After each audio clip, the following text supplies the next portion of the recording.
Bismillahirrahmanirrahim. Assalamualaikum warahmatullahi wabarakatuh. Innal hamdalillah wassalatu wassalamu ala rasulillah wa ala alihi wa sahbihi wa man wala. Subhanaka la ilma lana illa ma 'allamtana innaka antal alimul hakim. Wala hawla wala quwwata illa billahil aliyyil azim. Amma ba'd. Alhamdulillah. Tuan dan puan yang dimuliakan Allah Subhanahu wa taala, baginda Nabi kita sallallahu alaihi wasallam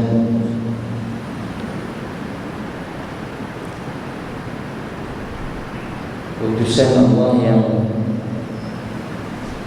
dihantarkan kepada dunia ini untuk membetulkan segala keadaan yang bincang, perkara yang difikir baik oleh akal manusia yang begitu dangkal, lalu mereka berpegang sebagai adat yang tak boleh ditinggalkan lagi, walau ia sangat jelek pada pemikiran manusia yang waras. Namun kerana kebiasaan, lantas menjadi sukar untuk merubah. Hanya untuk faham bahawa batu adalah batu, itu mengambil masa yang begitu lama. Ada nyawa yang melayang, ada darah yang ditumpahkan, ada orang yang diusir, rumah mereka dirampas. Hanya kerana apa? Untuk nak bagi tahu bahawa batu itu adalah batu. Sedangkan Allah tidak seremeh seperti yang dipahami. Hanya dipacak keras, tiba-tiba dia jadi Tuhan, tak boleh bergerak, tak boleh apa. Bagi kita sebagai orang Islam, Nabi SAW adalah subjek yang paling banyak kita kena tahu tentang dia. Kerana pengetahuan orang Islam terhadap Nabi SAW akan memajukan lagi akidah, akhlak dan syariah dia. Dia usahalah macam mana pun untuk memajukan tiga perkara yang akan memudahkan segala urusan yang lain. Dia tak akan boleh kecuali melalui Nabi SAW. Kerana Nabi adalah masdar ataupun sumber kepada agama. Sumber agama memberi faham bahawa hanya daripada Nabi SAW kita boleh ambil apa yang kita kena buat dalam beragama. Karena itu tuan-tuan dan puan dirahmati Allah, golongan musyrikin, kuffar dulu dan hari ini, untuk mereka memburukkan Islam, mereka cari ruang untuk memburukkan Nabi SAW. Kerana Nabi sumber Islam. Bila sumber dapat diburukkan, maka tentulah Islam pun akan menjadi buruk. Ini pada pandangan mereka. Contoh macam sungai sumber minuman kita. Kalau di Selangor mutakhir ini sat-sat gangguan bekalan air. Ni pun hari ni di Sungai Petani ke ada gangguan bekalan air. Berapa juta orang akan terjejah kerana sumber daripada sungai itu tercemar. Tak apalah, itu sungai, tapi Nabi kita tak akan tercemar. Burukkanlah dengan apa jenis keburukan pun, itu tak akan mengurangi sedikit pun daripada nilai Nabi SAW sebagai manusia yang paling agung. Mereka lukis kartun, lukis happy. Apa tak nak tengok Nabi pun, tak pernah tengok pun. Lukisan itu hanya khayalan yang sangat jauh. Tak ada, sikit pun tak menyerupai Nabi SAW. Namun sebagai umat Nabi, bila orang memburukkan Nabi, kita harus bangun untuk mempertahankan Nabi SAW. Tuan-tuan dan puan dirahmati Allah, peliknya Yahudi dan Nasrani ini, Yahudi dan Kristian ini, mereka dua golongan yang paling bertungkus lumus untuk menentang Islam dan memburukkan Nabi SAW. Sedang kedua-dua golongan ini memiliki kitab yang sama diturunkan oleh Allah, dan agama mereka juga disebut dinun samawi, agama langit. Maknanya yang Allah turunkan. Dia bukan agama yang direka macam agama lain.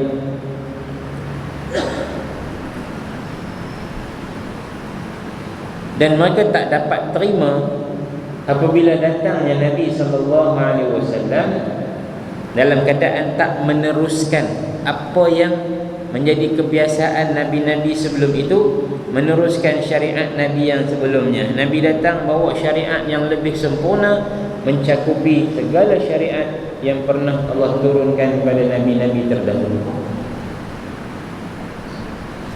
Kalau sebelum ni Nabi Zakaria datang terang balik apa yang Nabi Musa bawa mai daripada Taurat, turun anak dia Nabi Yahya, Nabi Isa juga daripada turunan Bani Israel. Cuma Allah turunkan kitab baru kerana Taurat telah teruk, diubah dan dipalsukan oleh orang-orang Yahudi. Tuan-tuan boleh cari, tak ada siapa pun di kalangan kita orang Islam, umat Nabi SAW, memburukkan mana-mana Nabi di kalangan Nabi-Nabi mereka. Sangat ramai Nabi di kalangan Bani Israel. Kita beriman dengan semua Nabi-Nabi itu, dan kita baca kisah mereka, kita ceritakan kepada anak-anak, kita tafsirkan dalam Al-Quran bila kita lalu ayat-ayat tentang Nabi-Nabi mereka, Nabi-Nabi ini. Dan kita secara akidah, kita jadikan mereka-mereka itu juga adalah Nabi-Nabi kita. Al-imanu bil anbiya, rukun Islam, rukun iman kita ialah berpercaya kepada semua Nabi-Nabi. Dan tak ada kita pernah mengutuk atau mengurangi sedikit pun kesempurnaan para anbiya itu. Tapi lihatlah mereka, semua nak ditala kepada Nabi SAW. Kerana itu orang Islam kena sungguh-sungguh kenal Nabi. Rabiul Awal bukanlah ia hanya saja satu bulan yang kita kena cerita tentang Nabi, tetapi kita ambil kesempatan untuk kita lebih memperbanyakkan berbicara tentang Nabi kita SAW. Ialah kita ni perlu kepada tarikh-tarikh tertentu untuk kita kembali ingat, kembali mengingati. Maka bila ada satu tarikh penting, orang pun bagi tumpuan. Begitulah, tanpa kita hanya menghadkan kasih sayang kita, qasidah kita, selawat kita, ceramah kita tentang Nabi hanya pada Rabiul Awal. Tidak. Dalam masa yang sama juga, janganlah Nabi disambut dengan perkara-perkara yang remeh sahaja. Seperti kita nak menyebarkan simbol dia, silakan, para ulama ada pandangan. Boleh tak guna simbol capat lah apa semua, tapi jangan hanya pada simbol, apatah lagi untuk perniagaan. Yang paling utama pada Nabi itu apa? Wa ma ataakumur rasul fakhudhuhu wa ma nahakum anhu fantahu. Yang ni Allah bagi garis panduan. Yang Nabi kamu bawa daripada arahan, ambil, buat. Yang Nabi kamu larang, tinggalkan. Ini paling penting. Sebab sepanjang kita hidup, dua benda ni sama ada kena buat atau kena tinggal.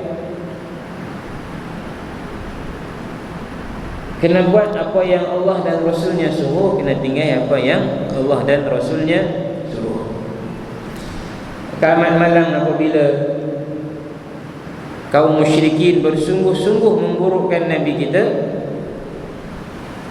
umat Nabi SAW tak bersungguh-sungguh berpegang dengan syariah dia.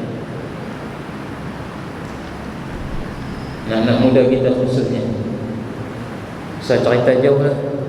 Jalan masuk kampung, masuk ke kampung kita tu juga. Setiap petang dia jadi litar lumba haram. Kadang-kadang ada budak perempuan teman, saya ni duk fikir apa benda nak boleh buat kat depan ni. Punya ramai kemarin saya nak pulang kuliah, subhanallah, kat 50-60 orang duk lumba jalan lori. Saya pernah report kat polis hari, saya telefon polis kata orang tu no, kami pun tak tahu pipi lepas hilang. Dia kena buat bonggol kot je. Buan tu 2-3 buan tak boleh laju lah. Sedih tengok anak-anak Melayu majoriti. Apa yang mereka nak sebenarnya? Jadi tak ada golongan pelapis yang boleh untuk meneruskan perjuangan Nabi SAW. Tuan-tuan dan puan dirahmati Allah. Baik, ada 5 perkara yang digariskan oleh para ulama untuk kita ambil daripada sirah Nabi ni. Kita bercerita tentang Nabi SAW, kita baca tentang Nabi SAW yang pernah kita kuliahkan dahulu. Ada 4 jenis penulisan tentang Nabi SAW. Pertama dipanggil as-sirah an-nabawiyah, sirah Nabi yang memuatkan cerita tentang Nabi bermula daripada sebelum kelahiran, iaitu serangan tentera bergajah Abraha. Kemudian Nabi lahir, belum itu ayah dia meninggal dunia, kemudian 6 tahun mak dia meninggal dunia, menyusu dengan siapa, kemudian pindah duduk dengan siapa, sehingga jadi Rasul. Laku dakwah secara tersembunyi 3 tahun, kemudian terang-terangan 10 tahun. Bagaimana dahsyatnya penentangan musuh terhadap Nabi SAW. Di antara yang paling dahsyat ialah Nabi SAW diboikot. Tak boleh jual, tak boleh beli, tak boleh makan. Daripada Mekah itu tak boleh bagi apa kepada Nabi SAW. 3 tahun bahkan perjanjian itu sangat jahat. Kerana mereka berjanji selama kertas perjanjian itu ada dalam Kaabah, lama tu kita akan terus menghalang orang daripada menjual kepada Nabi dan orang-orang Islam serta keluarga mereka. Tapi 3 tahun Allah tunjuk kuasa Allah, perjanjian itu dihancurkan, dihapus, dimakan oleh anak-anak. Kemudian hijrah ke Madinah, mulalah berlaku peperangan demi peperangan. Ini dalam sirah Nabawiyah cerita semua. Dia hanya bawa kisah hinggalah Nabi wafat dan perlantikan khalifah yang pertama, Sayyidina Abu Bakar As-Siddiq radhiyallahu taala anhu. Penulisan yang kedua berbentuk himpunan gaya hidup Nabi, dipanggil Asy-Syama'ilul Muhammadiyah. Syama'il ni kesempurnaan, kesempurnaan cara hidup Nabi. Dia adalah supaya di samping kita tahu peristiwa yang berlaku, kita pun kena tahu apa yang kita boleh tiru daripada Nabi. Kita dah baca dulu, Masya Allah, dan habis kitab tu di masjid lama dulu, masjid apa sementara dulu kan tu, kitab Muhammadun Rasulullah sallallahu alaihi wasallam. Sekarang oleh Syekh Abdullah Sirajuddin. Kitab ni dihimpun cara hidup Nabi, bagaimana Nabi makan, Nabi minum, Nabi berpakaian, Nabi bercakap, Nabi berperang, Nabi dengan keluarga, Nabi dengan anak-anak, Nabi dengan majlis ilmunya, Nabi dengan para sahabat. Semua ada. Sabarnya Nabi ketika Nabi marah, apa yang Nabi buat gitu, semua ada. Masya Allah. Yang kita ni tak ada apa kecuali boleh ambil daripada Nabi dalam semua aspek kehidupan kita. Yang ketiga, sirah dikarang dan ditulis dengan cara untuk memahami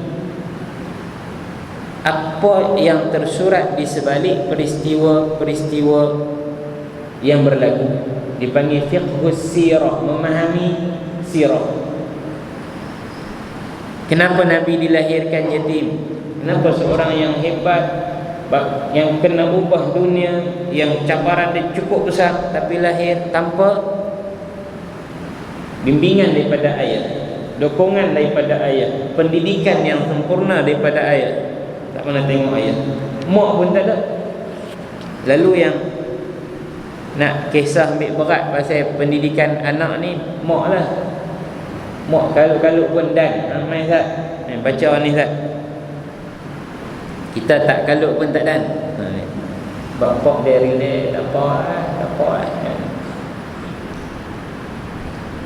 Mak pun meninggal dunia ketika Nabi masih kecil, membesar dalam keadaan yatim piatu. Di Mekah tu tak ada sekolah, tak ada siapa yang jadi cikgu nak pergi duduk kat penjuru mana-mana ke. Hampa main mengaji tak, daripada duduk main goli, duduk pergi rata main, duduk belajar membaca, menulis, mengira, tak ada. Tak ada. Pakat-pakat hidup begitu. Anak-anak pakat membesar begitu. Kenapa? Ya supaya tidak ada apa-apa ruang untuk orang memburukkan Nabi dan ragu-ragu pada Al-Quran. Kira-kira Nabi tak pernah belajar, dia tak pernah ayah dia ajak dia, mak dia pun tak pernah ajak dia. Duduk dengan Tok Wan 2 tahun, Tok Wan pun tak larat dah, tak ada lah nak perturunkan apa-apa ilmu.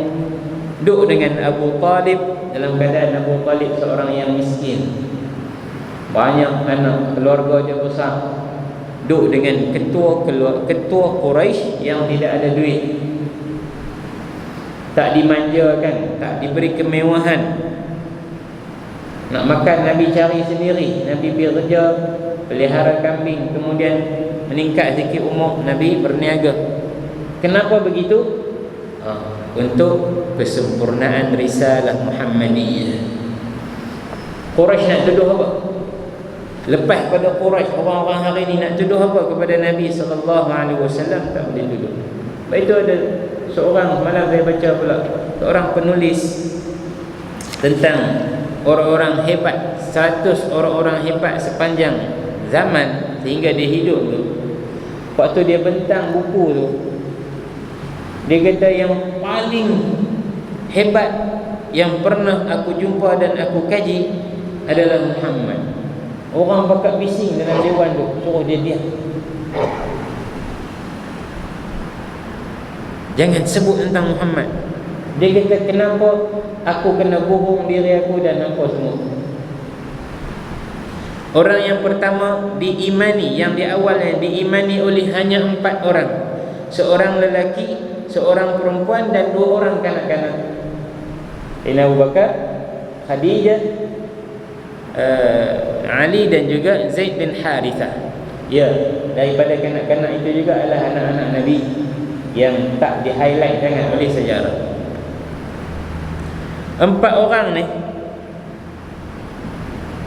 kalaulah tak betul, 4 orang ni takkan bertambah, dan dengan mudah ya selesai 4 orang ni. Tapi dalam tempoh yang singkat bertambah. Bertambahnya orang yang beriman tak dijanjikan dengan apa-apa kemewahan, kesenangan. Atau selepas masuk Islam lagi hebat perniagaan Abu Bakar, tak ada. Sayyidina Ali tiba-tiba orang pakat mai kumun dia, agungkan dia, sanjung dia, dibesarkan dengan baik. Sayyidatina Khadijah juga begitu, tidak. Masing-masing bila beriman jadi kena hadapi cabaran yang teruk. Kemudian setelah 1400 tahun ada 1.2 atau 3 bilion orang yang telah menganut agama Islam ini. Mana mungkin pembohongan boleh berlarutan sehingga 1400 tahun, dan mana mungkin pembohongan itu saban hari orang yang mempercayainya bertambah serta bertambah hingga bertapak dalam negara-negara kita, iaitu negara Eropah. Sallallahu alaihi wasallam. Orang boleh kata Kristian pun ramai, penganut agama Kristian lebih ramai di dunia ni, lagi ramai Kristian berbanding Islam. Ya, tapi lihatlah apa yang mereka buat terhadap agama mereka berbanding kita orang Islam. Ialah adalah yang kona rata ni, tapi di segi pegangan itu ramai yang berpegang kepada agama. Ramai berpegang kepada agama, yang pergi ke masjid lebih ramai daripada yang ke gereja. Dan kita ada ibadah yang menghimpunkan kita, itulah ibadah haji. Tak pernah kuota dia kurang. Maksudnya tak pernah kerajaan Arab Saudi kata tahun ni apa banyak negara tak mau hantar. Belum Covid lah, Covid lain cerita. Tak ada, setiap negara duk minta lagi kuota dia, tambah lagi, kerana orang yang mana pergi. Maknanya terikatnya orang Islam dengan agama mereka itu sangat kuat berbanding dengan orang-orang Kristian. Saya pernah sebut ada padri Kristian Indonesia. Dia buat video nak terangkan adakah arak memang boleh diminum dalam agama Kristian. Dalam kitab Bible adakah disebut tentang arak? Dia ulas, ya, haram arak bagi orang Kristian. Saya kata apa? Saya ada ulas muhung lah. Ni Kristian ni, padri Kristian, babi. Daripada awal lagi ditunjuk dalil-dalil dalam Bible, dalam Alkitab. Tutup aurat pun ada. Dia kata ini apa yang kita tidak buat, kemudian kita mengaku sebagai Kristian, sebagai orang yang mencintai anak Tuhan, kata mereka Al-Masih. Tuan-tuan dan puan rahmat Allah. Itu cara penulisan yang kedua, fiqh sirah. Yang ketiga,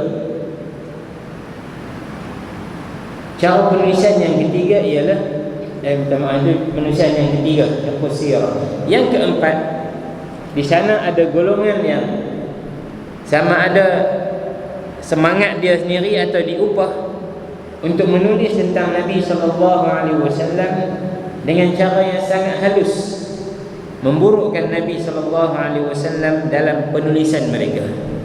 Di celah-celah kisah, ayat-ayat Al-Quran dan hadis-hadis yang mereka bawa tentang Nabi, ditimbulkan beberapa persoalan yang dibiarkan untuk orang yang membacanya merasa ragu-ragu terhadap Nabi SAW.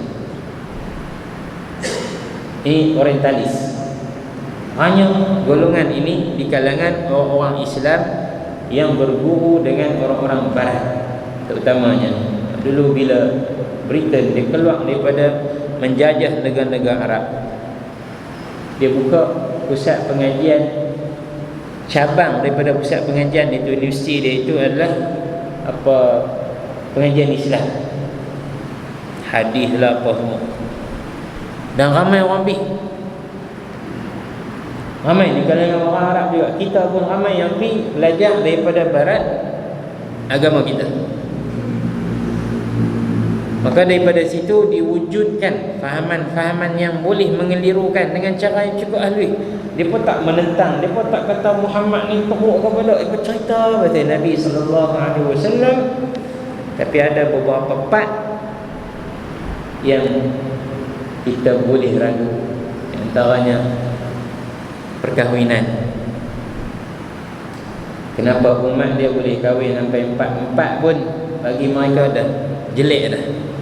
Seorang lelaki ada 4 isteri, jelek. Dia pun pasang perempuan simpanan sampai 10-20 tak apa. berzina rata tu tak apa.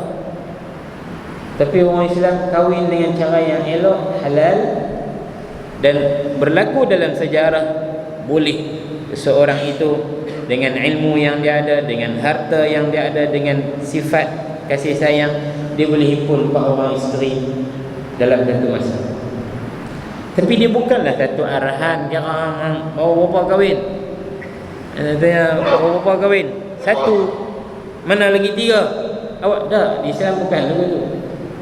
Dia bukan paksa, ada suruh dah, dia bagi izin. Mungkin ada ketika di mana pada zaman Nabi SAW ramai di kalangan para sahabat yang gugur syahid, lalu meninggalkan isteri-isteri mereka dengan anak-anak yang kecil lagi yang banyak.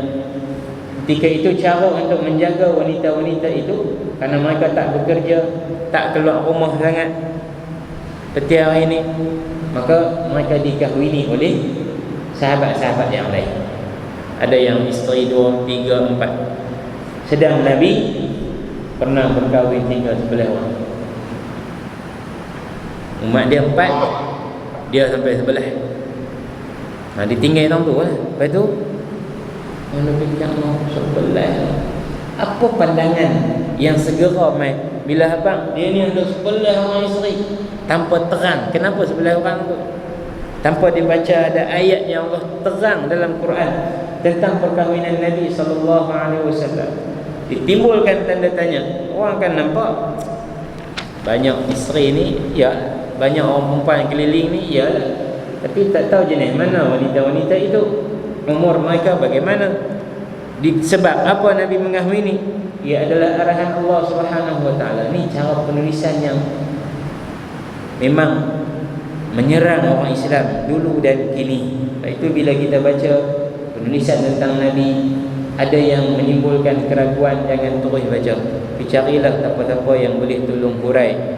Moga-moga jelas pahaman kita terhadap Nabi, tak timbul keraguan langsung terhadap apa yang pernah dilakukan oleh Nabi sallallahu alaihi wasallam. Tuan mohon dirahmati Allah.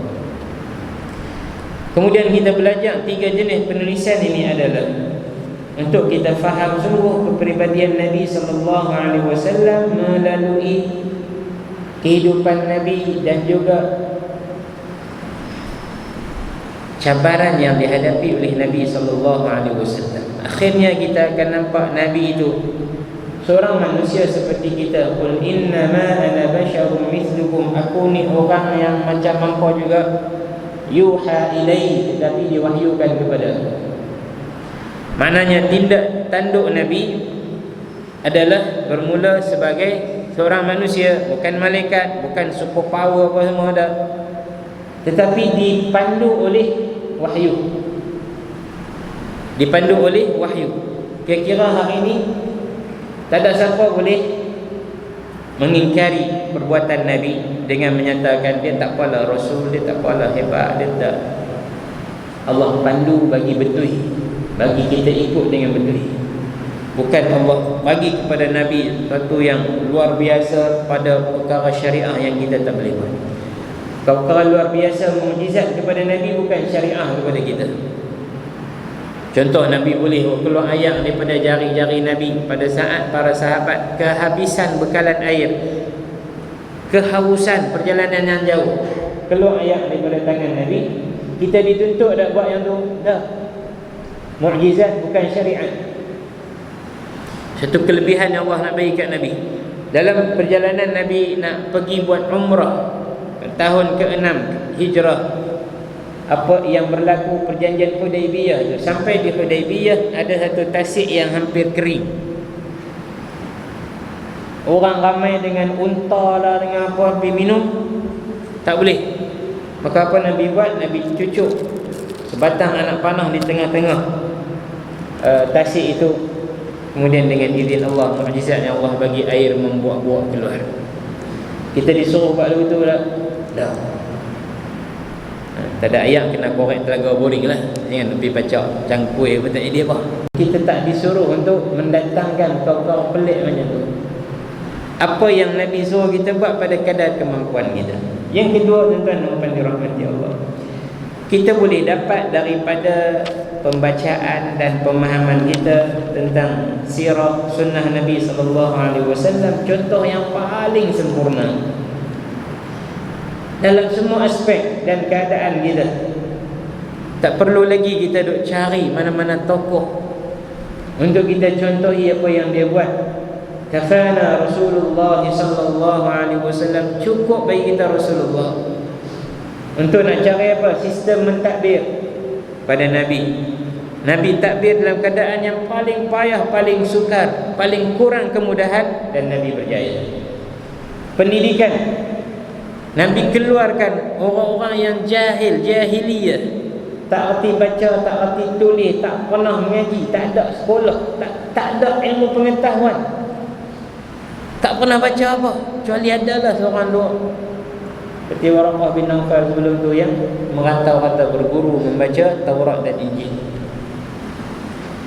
Ni daripada ummi, wallazi ba'atha fil ummiyina rasulan, Allah yang utus seorang nabi rasul di kalangan orang-orang yang buta huruf ini. Tiba-tiba mereka menjadi orang yang paling alim, paling kuat hafazan Al-Quran, paling faham terhadap Al-Quran, paling faham terhadap Islam, menjadi guru kepada generasi-generasi yang datang selepas mereka. 10 tahun untuk ingat senang. Kita punya buka tadika, next sekolah rendah, sekolah menengah, masuk college, masuk U, habis dapat degree pun kadang-kadang melelong atau lagi tak faham lagi.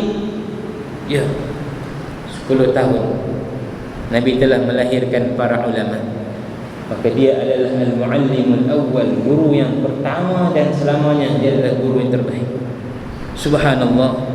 Bagaimana Nabi bawa naik di belakang Nabi, kata Sayyidina Abdullah bin Abbas, kuntu radifan Nabi sallallahu alaihi wasallam, aku menunggang, membonceng belakang Nabi sallallahu alaihi wasallam, duk berjalan ronda Madinah. Nabi pun kata, ya ulam, inni uallimuka kalimat, wahai anak, saya nak ajar kamu beberapa perkataan. Kalimat ni dalam bahasa Arab, bahasa kita kalimah juga. Bila dengar kalimat, tak berat dekat budak yang kecil ni, umur 6-7 tahun ni. Ni nak ajak sikit ni. Nabi pun sebut ihfazillah yahfazuka, ihfazillah tajidhu tujahaka. Hadis yang sangat hebat, masyhur, sahih, yang kita selalu hafal, dimuatkan dalam kitab Matan Arba'in dan kitab-kitab yang lain. Bagaimana budak umur macam tu boleh hafal, kemudian dia sampaikan pula bila dia besar sikit, dia sampai dekat orang pula. Kenapa? Kerana Nabi, gaya Nabi mengajar itu dalam keadaan yang tanpa tekanan dan menimbulkan rasa senang dalam hati budak tu. Nak ajak sikit ni, kita bagi buku teks budak ajar 4 dia. Tengoklah buku matematik dia pak. Oh, kita pun tak erti. Kita pun tak erti. Berat-berat kita nak tunjuk semua. Lepas tu semua tak boleh. Semua tak boleh menguasai. Ala kulli hal, Umar bin Abi Salamah, Nabi kahwini ibu dia Ummu Salamah selepas kematian Abu Salamah. Umur dia baru 5 tahun lebih kurang. Dia duduk atas riba Nabi ketika Nabi berhadapan dengan satu hidangan. Nabi nak makan dengan sahabat-sahabat. Nabi letak dia atas riba Nabi untuk makan sekali. Umur macam tu, tuan-tuan boleh bayang, takkan budak tu umur 8 tahun kot nak duduk atas riba Nabi. 8 tahun besar sangat dah kot. Bahkan nak makan je nak ganggu dia besar. Budak kecil lebih kurang 5 tahun disebut dalam kitab-kitab yang syarah hadis tu. Nabi bila dia mula makan, Nabi kata, ya ghulam, samillah, anak, baca bismillah dulu. Wa kul bi yaminik, makan dengan tangan kanan. Kul mimma yali, makan yang dekat dengan kamu. Dia hafal pesanan tu, budak kecil. Dan dia yang riwayatkan kepada kita hadis itu, radhiyallahu anhu. Kenapa dia boleh ingat? Kenapa dia boleh hafal? Riwayatkan kepada kita. cara Nabi ajar dia penuh kelembutan, dalam keadaan tak panjang-panjang, pendek-pendek. 3 benda: baca bismillah, makan dengan tangan kanan, makan yang dekat. Satu benda yang cukup penting bagi orang Islam ketika makan. Tuan-tuan dan puan dirahmati Allah. Yang ketiga, bila kita belajar sirah memberi bantuan kepada kita untuk faham betul-betul Al-Quran. Kerana dalam Al-Quran banyak ayat-ayat yang ada hubung kait dengan tindak tanduk Nabi SAW.